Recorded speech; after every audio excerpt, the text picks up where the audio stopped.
Best of R / Malicious Compliance episode 106. Subscribe for Reddit videos daily. In the 1990s I lived in Spokane. There was a serial killer active who would pick up prostitutes, shoot them, and dump them in brush just off the road. Ultimately he was caught, but the whole city was wound up as the cops tried to find him. A lot of pressure to catch this guy. We lived on the edge of the city, and had a wooded yard that bordered a street. For the 2 years we had lived there I constantly dealt with people just dumping their trash there. I would go pick it up, and frequently find magazines or envelopes with the person's address on it. I'd put the papers with addresses in my glove compartment, and constantly crab to my wife, one of these days I'm going to call the cops on these people and they'll pay a fine. Blah, blah, blah, like husbands do. Once I returned the trash to the offender's lawn, but otherwise, it kept up. Then one day I came home to find yellow crime scene tape and a bunch of cops. Turns out the killer had dumped a body in that spot. So, I walked out to a detective, explained this was my yard, told him, unfortunately, no, we didn't see anything overnight. But, I did have a small pile of address labels of people who dumped there. He eagerly took them. None of them turned out to be the killer. But I love to imagine the cops turning up at their door and telling them we found your dumped trash and you are a suspect in the search for the Spokane killer. Thank you. Next. So I've gone back to delivering pizzas during this time of crisis. I actually do enjoy the job. Tips are good and most customers are friendly. However, from time to time, today I delivered to an apartment complex. The parking spaces were as you would typically expect in a suburban complex. 90 degrees to the direction of travel. I typically avoid parking in handicap spaces for obvious reasons, so I usually park along the backside of the vehicles. Very rarely have I come back to someone waiting to leave. The main reason I do this is just because it's easier to take off. Plain and simple. Today I got out of my car to find an individual who really wanted the spot I was blocking, despite 3 other spots very nearby. You need to park in an actual spot, she barked. I apologized. Sure thing, mom. I'm sorry I pulled forward and then backed into the spot she was eyeing. There you go. Very sorry. I quipped as I jogged into the building. Thank you. Next. So, this is a story I tell people when they tell me their horror stories in working in fast food. Names are throwaway. So, while I was at university I had a side job managing a team at a very popular sandwich branch. Myself, Joe and Johnny would work the night shifts. 8 p.m. till 4 a.m. and I would work Thursday, Friday, and Saturday night as this shop was opposite the only nightclub in town. Very upper class city during the day but a very trashy nightlife. It would get so busy after 2 a.m. with drunks that queues would be out the door and we would have to put away tables and chairs to block the toilets as people would either throw them at us / each other or dash off to the toilets for a quickie with a stranger. This however, happened at around 9 p.m. Nice and quiet time. Nothing interesting usually happens during this time and the owner of the restaurant would call in every half hour to see how the shop is doing because he's worried about losing money by requiring 3 whole employees to prepare for the night rush. A group of around 15 girls run in, look underage, all drunk. Like, really drunk. Cool. Serve them. Get rid of them. Happens occasionally but we still got some time before the mass comes. One of the larger girls collapses against the wall on the floor, looks passed out. Her friends don't take any notice but we are all first aid trained. I get Joe to go check on her. She waves him off, shouts at him, fine, back to work.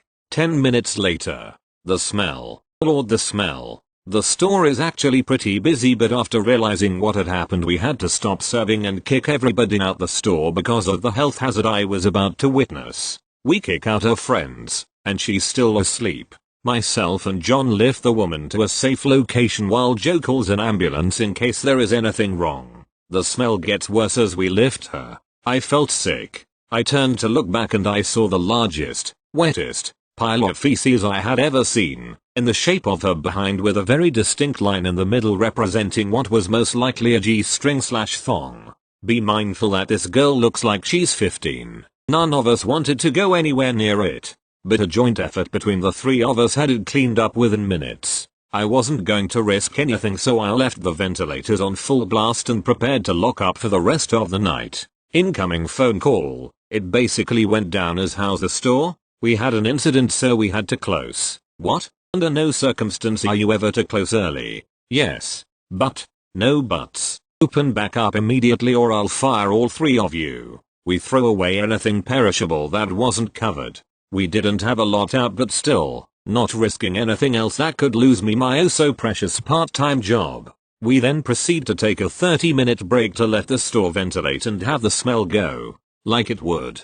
Huge group of lads comes to the store while we're outside and starts a fight with Joe because we were closed. I tell the lad what happened and why we were closed but he was having none of it. Said he knew the owner and was a law student and would have me sued for false closure. Enlighten me. I can't get sued for something like this can I?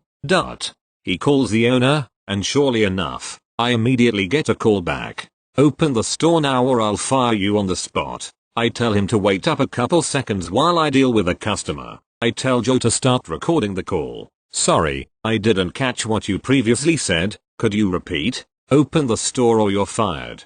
I repeat our previous conversation explaining why I had closed the store and that it was a critical food hazard until it was cleaned properly. Most heavy-duty cleaning materials that could have appropriately cleaned up the mess were locked away by the owner until morning because we wouldn't have time. I don't think you understood what I said Dick Z. Enormous. Open the store. Alright. Will do boss. So I continue to open the store. Customers start flooding in. I get all fresh ingredients out to start rushing through the humongous line we were amassing.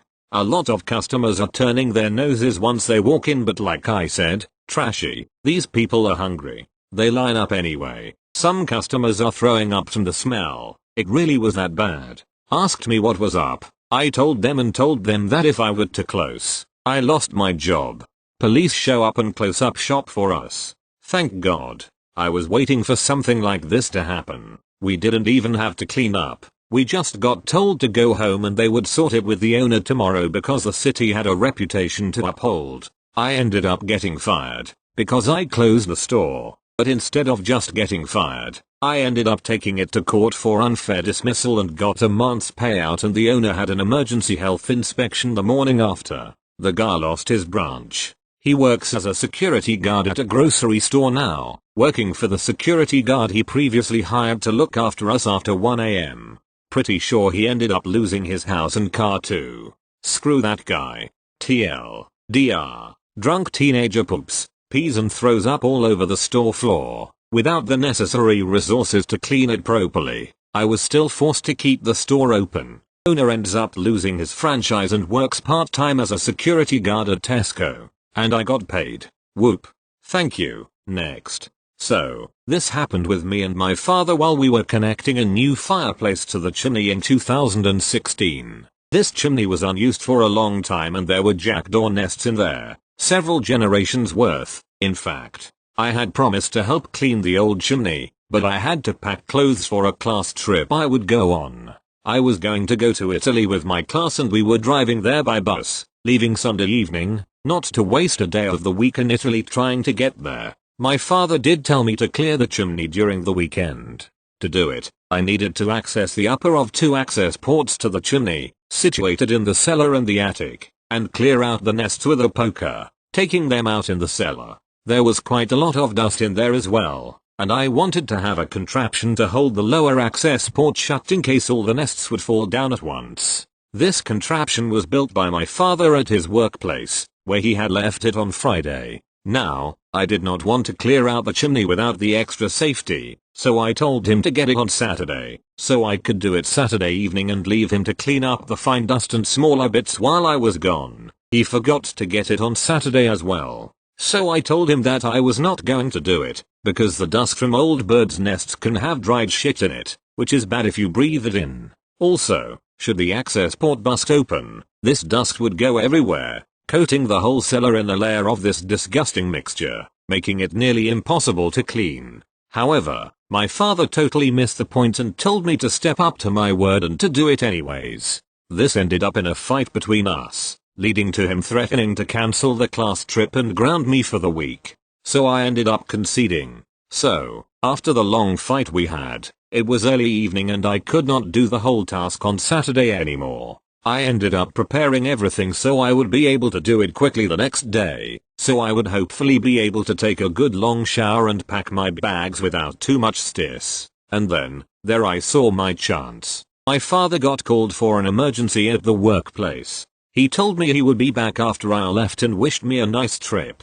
To this day, I do not know why I did this the way I did it, but here is the story. I closed off the lower access port and poked through the upper one to get the nests out. Normally, you do not start at the top, because all the nests accumulate and fall down with more force than necessary. That is exactly what I did. I poked upwards, destroying the more recent nests and making them fall. This resulted in what I would describe as a dust and bird shit tsunami that crashed through the lower access panel with ease. This ended up being around 30-50 kilograms worth of material. I waited for the dust to settle and went in with a dust mask to examine the damage and clean up the bulk. The whole cellar reeked of old, dusty bird shit and everything except for the laundry room, which I had closed off due to wet clothes being in there, was caked with fine dust. I cleared out the bulk of the nests, meaning the twigs, eggshells and larger chunks of shit, showered, packed my bags and left for Italy before he came back.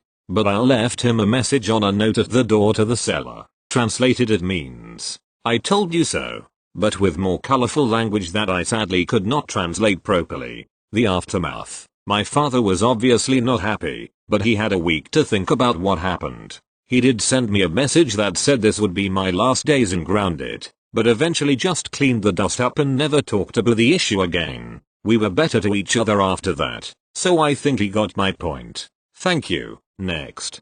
Backstory. I worked in a help desk, unionized tier 1/2 computer work, for a few years. It was pretty casual and we took our union break/lunches when we weren't busy. When an internal position opened to become the manager of the department, I had all the requirements/credentials for the position, so I submitted my resume. Little did I know, and I found this out much later, that they created the position so a network engineer could be given a raise, otherwise he threatened to leave. So I waited for 2 weeks and heard nothing from HR. One morning, in strolls the network engineer into the help desk. He points at me and my co-workers and says no more breaks, your lunch is at 12 and your lunch is at 1, and continues to issue edicts. Shortly after he finished our rep comes in and lets us know that he's our new manager. I tell my co-workers, I'm going to take my last 15-minute union break, and leave the room. I happen to be on a first-name basis with the union president,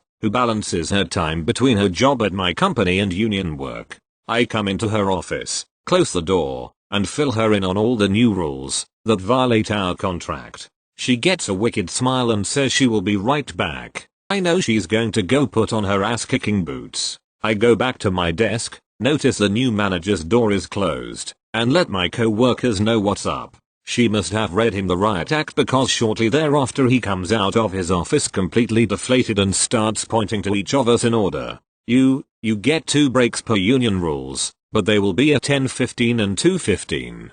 So, each person starts doing just that. If we were on a call with someone at our break time, we would put them on hold, audibly proclaiming, I am going on my union mandated break in which my manager has decreed will be at exactly 10:15. That lasted about a day before he got complaints. We told him that we worked just fine when we took our breaks/lunches at whatever pace the corporation was that day. There were a slew of other things from the union rulebook that we learned, and things got very rough for him until he started to loosen the reins so we could work cooperatively, as we had been, for years. Thank you. Next. A few years ago I worked for a diagnostic company named after a certain mythical firebird. This was a veterinary diagnostic company and I was a sitter technician. My job was to perform CBC counts, evaluate cerebrospinal fluid, fix tissue and formalin for the histologist, make fecal smears for our microbiome team, slice brain matter and fix it into paraffin blocks, you name it. I even sorted sperm by sex for dairy farms who wanted to have their breedings result in fewer males. Now, I loved the work. It was dirty work, don't get me wrong. I dealt with everything from gallon jars of horse urine to chunks of flesh torn from cancer-ridden dogs. Even a polar bear head from a suspected smuggling case. My proudest moment was confirming pregnancies. including being on the phone with a zoo while I confirmed pregnancy in a lovely volfile named Matilda. I was an overnight tech, so I didn't interact with the bosses, pathologists, microbiologists, etc. I took care of the emergencies and gave any critical data to veterinarians on the case, but most of the time it was stuff that could wait for the pathologist to wake up.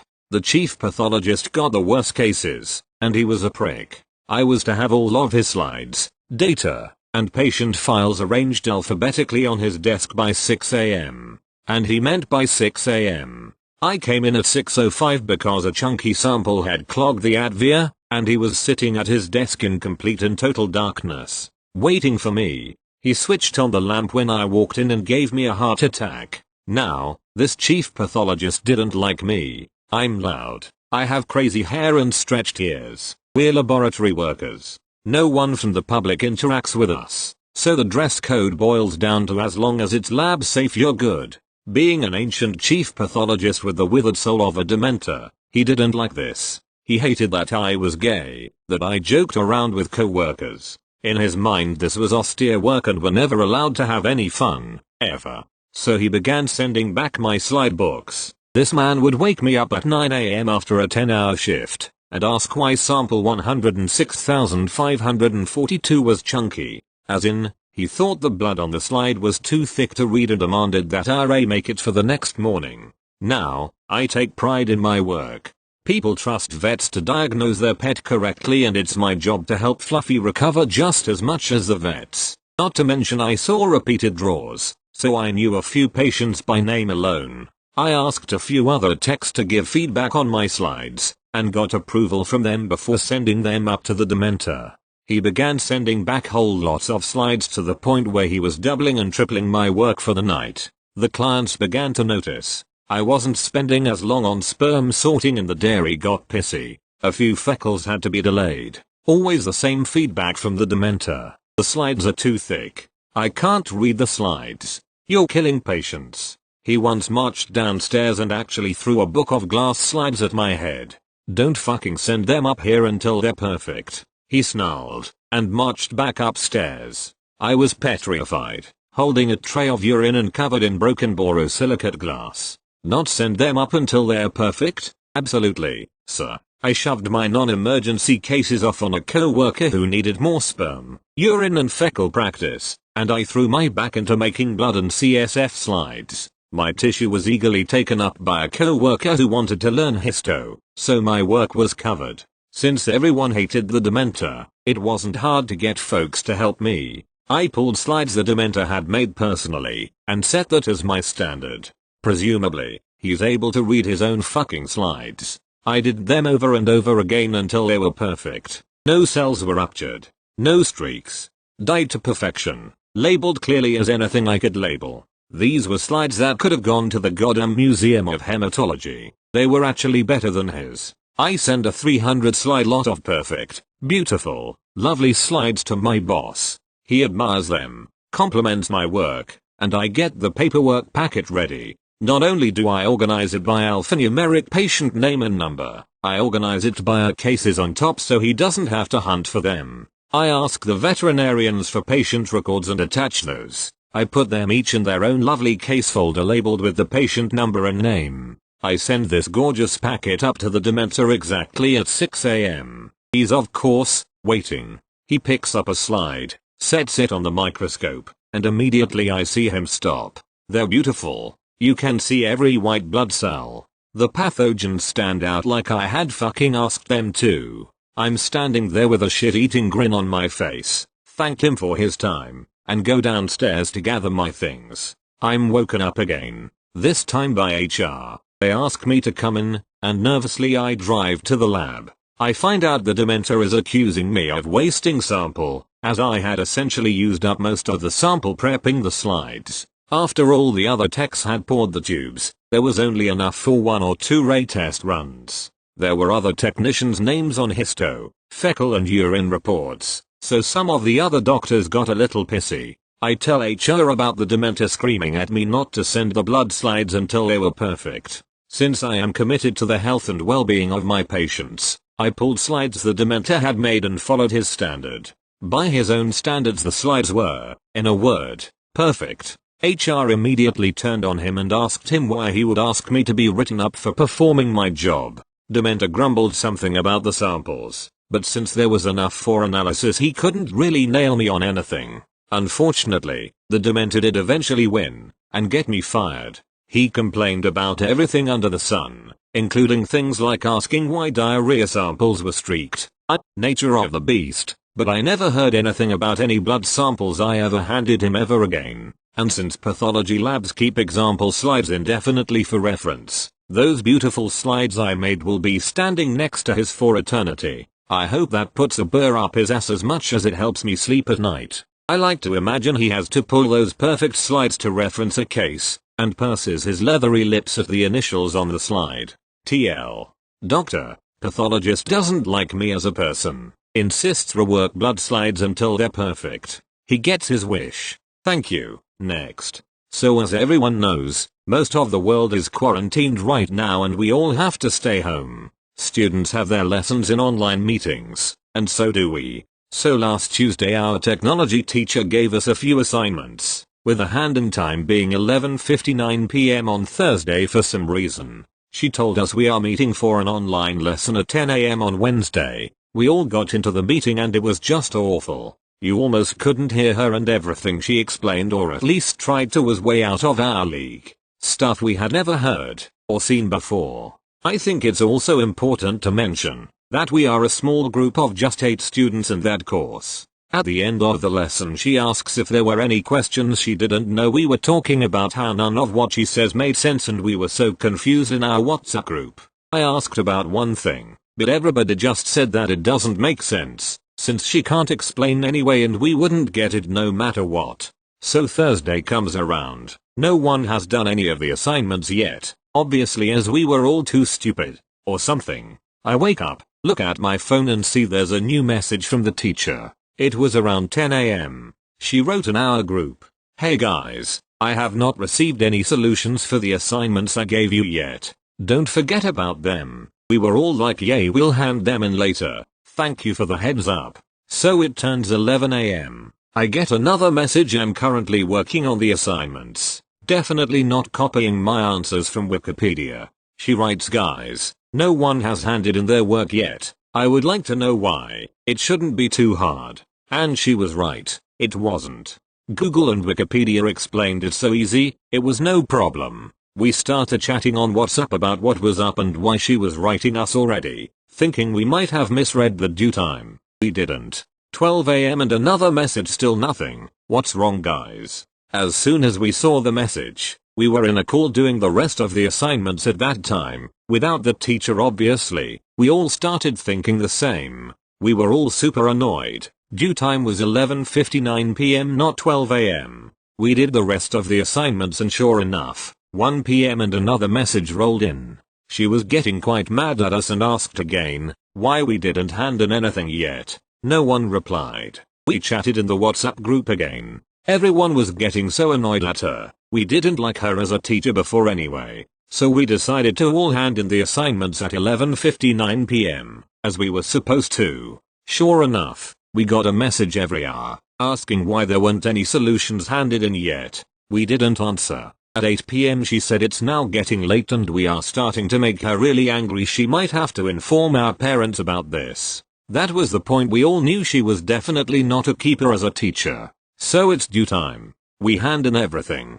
She writes us Friday morning, 6 AM. "I think you don't know how rude of you this was. I thought we had a great connection. We are having a meeting at 8:30. None of us showed up to the meeting, as we were all still asleep." She called our parents later that day and complained how rude we were and how they should have told us to hand in our assignments on time. My mom says to her, "My son is old enough. I am not in charge of telling him what and when to do anything. And as far as I'm concerned, he handed in everything on time. If you've got any problems with his work, speak to him. But he didn't do anything wrong and he followed your rules. You are not the only teacher he has and he already gets enough assignments. Bye." And hangs up. The teacher didn't say anything about our work since then and never pressured us with such messages since then.